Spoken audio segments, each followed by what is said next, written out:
We saw a lot of illogical crap in the WWE over the years, but this takes the cake. I'm talking about Big Balls Adam. The man may have these nuts, but oh boy, he's clueless. Adam Pearce is a WWE official. Not a Raw official, not a SmackDown official, a WWE official. And even though during this episode of Raw his balls grew by like 5 sizes, the man said some of the most illogical crap I've heard in wrestling. Adam Pearce replaced Dominik Mysterio because he wants Raw to win. He wants to make sure Monday Night Raw wins against SmackDown. And the only question I have is, why? Is he salty because on SmackDown he got his ass whooped by Brock Lesnar? I'm confused, Adam. You don't have to pick favorites. This ain't NXT. Vince McMahon loves both of these brands. I kept thinking about it and I can't come up with one reason why would Adam Pearce want Monday Night Raw to win instead of SmackDown. If you got any ideas, let me know in the comments below. I feel really stupid right now. Welcome back to the channel. You all know the benefits of clicking that like button. You gotta smash that like button. So during this episode of Raw, we got quite a big highlight. Kevin Owens finally turned heel. Last week he actually teased joining AEW and I completely missed it. So maybe that's the case with this Adam Pearce thing. I'm losing brain cells and I blame Raw. I honestly blame Raw. Now, since this review is a bit late, I'm gonna keep it short. I'm just gonna let you know my thoughts on this episode. Let's be honest, you probably prefer it that way. So let's talk about really average wrestling. Seth Rollins kicked off the show with many colors. He plans to lead Team Raw at Survivor Series. And during this promo he talked about Kevin Owens. Is he a prize fighter or a snake? That's basically the story of this whole episode of Monday Night Raw. Is Kevin Owens lying or he's genuinely a good guy and that was just a misunderstanding? And after this episode I'm still not sure. And it's the same story all over again. Kevin Owens is a guy who betrayed all of his partners. He mentioned Sami Zayn and a few more names, but he just forgot about Chris Jericho.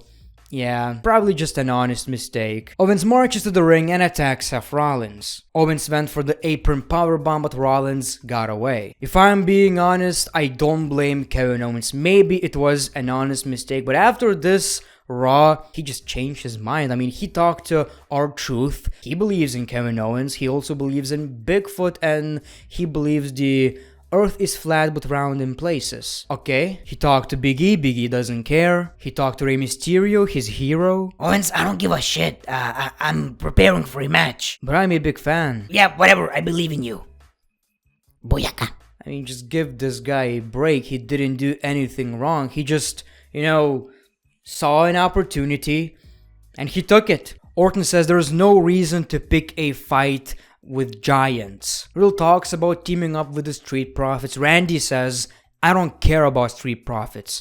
Also, Randy, they're behind you. And Randy Orton says, yeah, I don't care. That went about as good as could be expected. So we saw the big, giant multi-man tag team match. Where WWE get these crazy ass ideas? It was Randy, Riddle, and the Street Profits versus Ziggler, Roode, AJ, and Omos. And even though Randy Orton told Riddle not to fight Omos, well, Riddle didn't listen to Randy Orton, and eventually it backfired. Ziggler pins Riddle, and the heel team won the match. After the match, we saw an RKO to Ziggler, and Randy Orton is disappointed in Matt Riddle. Stupid. Damn, I feel like Riddle is like 2 mistakes away from a punt kick. Big Balls Pierce wants Mysterio's in the ring. He kept thinking about it. Every single member of Team Raw is a former WWE champion, except for Dominik Mysterio. And I don't like that. It means a lot to me. Now, you're still part of Team Raw, unless you lose against this man. And we see Bobby Lashley. Yes, he lost against Goldberg, and you may believe that Bobby Lashley lost his push. He's not gonna be the same. No momentum. That's not the case at all. He spent all of these days with them women, so he's recharged. And of course, in this match, we saw Bobby Lashley absolutely annihilating Dominik Mysterio. Dominik was destroyed by Lashley, and even though Bobby had opportunities to win, he just wanted to beat Dominik Mysterio instead, so he wins the match. But now we know Rey Mysterio and Bobby Lashley at Survivor Series won't be able to coexist. Balls, that's what I want to talk about. So Adam Pearce is a heel now. Turns out you get attacked by Brock Lesnar, you suspend Brock Lesnar, fine him, and you turn heel. You disrespect Brock Lesnar and you're automatically a heel. Again, I'm trying to come up with a reason why would he pick Monday Night Raw, and I can't find a single one. We saw the WWE Champion Big E versus Chad Gable. That was actually pretty awesome. This was a very impressive spot, but of course Big E wins the match. Ray's mad at Bobby, Theory takes a picture.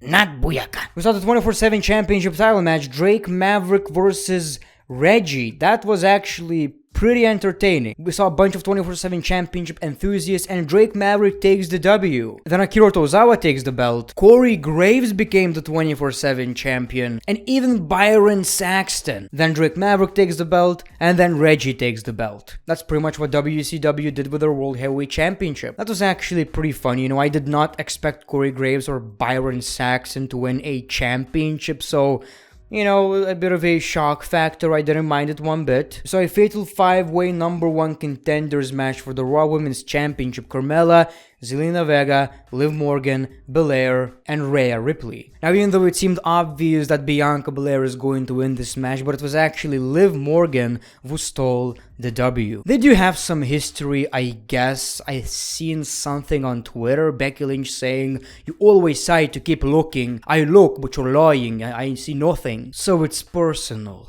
Big E joins the commentary, and we see Seth Rollins versus Kevin Owens in the main event of Raw. And this was an awesome match. It reminds me of Raw, you know, in 2016 when we had Rollins, Reigns, Owens, Jericho.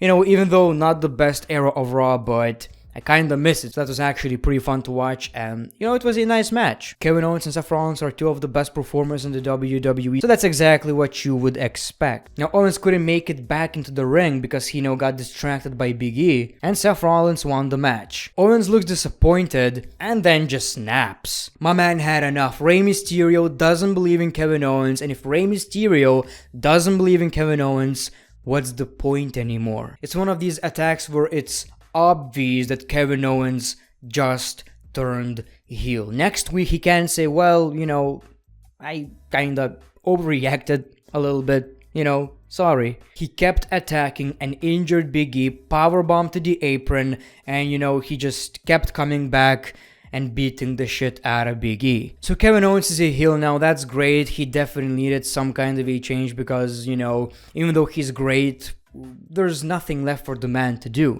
And it's interesting whether Kevin Owens will leave for AEW or he will stay because WWE will make a bunch of fake ass promises like, nah, you're gonna be in the main event. You know, the same thing they told Cesaro. I honestly don't see Kevin Owens staying in the WWE for much longer. I'm not saying he was mistreated or anything like that. He's still one of the top names in the company. It's just that he's an indie guy, you know. When I look at the current WWE roster, Kevin Owens is most likely to leave. That was your Raw. Thank you for watching. The Great One. Peace, love, and hugs. It's been a pleasure.